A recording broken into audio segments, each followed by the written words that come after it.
हमारे बीच में हमारे बहुत ही आदरणीय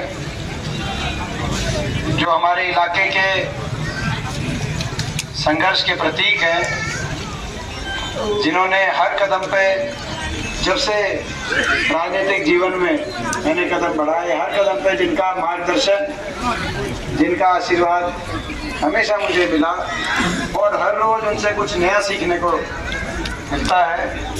हमारे बहुत ही आदरणीय डॉक्टर रघुवीर सिंह खाद्यान जी हमारे बीच में, हमारे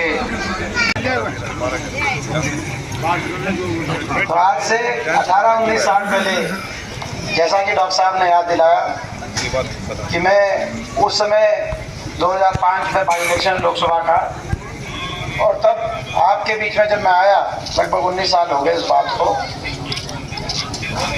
लोकसभा चुनाव में चौधरी भूपेंद्र सिंह हुड्डा जी के आशीर्वाद से, कांग्रेस पार्टी के आशीर्वाद से, आपके आशीर्वाद से, तब मैंने एक बात कही थी कि भाषण की जब बात आई तो मैंने कहा था कि भाई मैं भाषण लंबा दूंगा उससे कोई मायने नहीं है।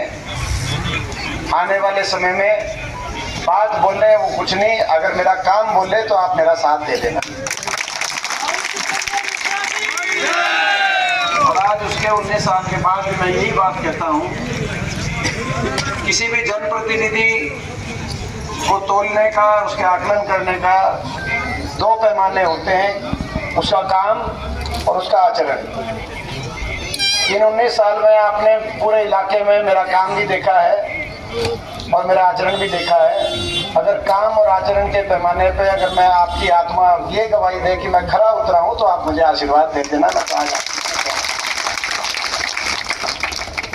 और मैं ये विश्वास दिलाता हूँ कि आपके आशीर्वाद को मैं खाली नहीं जाने दूंगा। आपका आशीर्वाद रंग लेके आएगा। हरियाणा में 4 महीने के बाद आपकी सरकार लेके आएगा, और जब यहाँ से आप चुन के दिल्ली में मेरे को भेजोगे तो आपका खोया हुआ मान सम्मान लेके आएगा। आपका, हमारे क्षेत्र का खोया हुआ जो विकास है, वो विकास को दोबारा से हमारे क्षेत्र में लेके आएगा और हरियाणा में बदलाव लेके आएगा। और हरियाणा में बदलाव जरूरी भी है। आप समझते हो कि 10 साल इसको बीजेपी को आपने दिए, खट्टर सरकार 10 साल हरियाणा में। मैं आप सबसे पूछना चाहता हूँ, छत्तीस बिरादरी से 10 साल में इनकी सरकार से, इस खट्टर सरकार से, बीजेपी की सरकार से छिक लिया, कसर बाकी रह रही है। ये आपने देखा, और इसीलिए पूरा हरियाणा छिका बैठा है, पूरा हरियाणा छिका बैठा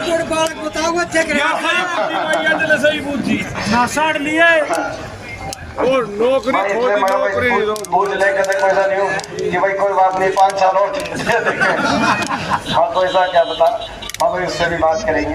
क्योंकि हरियाणा को इन्होंने, इस सरकार ने हरियाणा को आगे की बजाय पीछे लेके जाने का काम किया, देश में भी, हरियाणा में भी। और हरियाणा प्रदेश जो देश में विकास में नंबर 1 होता था, आज वो प्रदेश 10 साल की बीजेपी के राज शासन के बाद देश में बेरोजगारी में नंबर 1 हो गया।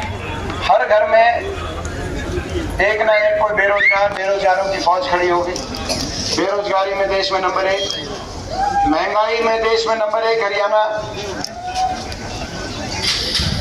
अपराध दर में बढ़ोतरी हो गई। दूध दही का खाना था ऐसा हरियाणा था, अब नशे में सबसे बढ़ोतरी हो गई हरियाणा में, ऐसा हरियाणा बना दिया। काम कुछ किया नहीं, कोई बड़ी विकास की परियोजना हमारे क्षेत्र में या पूरे प्रदेश में नहीं आई।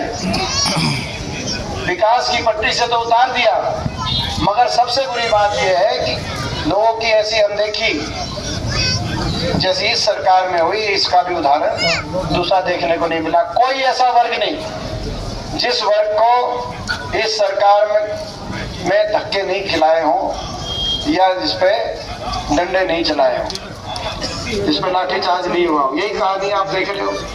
किसान आंदोलन में, किसान एमएसपी के लिए आंदोलन, 750 किसानों की जान कुर्बान हो गई, लेकिन बीजेपी के किसी नेता के मुंह से एक शब्द ये नहीं निकला कि भाई इनकी मांगे तो नहीं मानते, लेकिन ये भी हिंदुस्तान के नागरिक में अफसोस, हमें सहानुभूति आज तक किसी ने एक शब्द नहीं कहा कि भाई इनका हमें अफसोस है जो चले गए।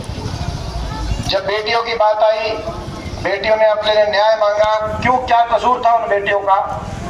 सारी बेटियों ने जब अपने लिए न्याय मांगा, दिल्ली की सड़कों पर उनको घसीटने का काम हुआ, तब भी जिस प्रदेश से वो आती थी, मुख्यमंत्री ने या किसी मंत्री ने ये नहीं कहा कि न्याय होगा, कि न्याय दिलाएंगे, इस मामले में जो भी होगा न्याय होगा। ये शब्द भी किसी के मुंह से कि आपको न्याय, ये भी नहीं दिखा। उनको घसीटने का काम हुआ। कोई ऐसा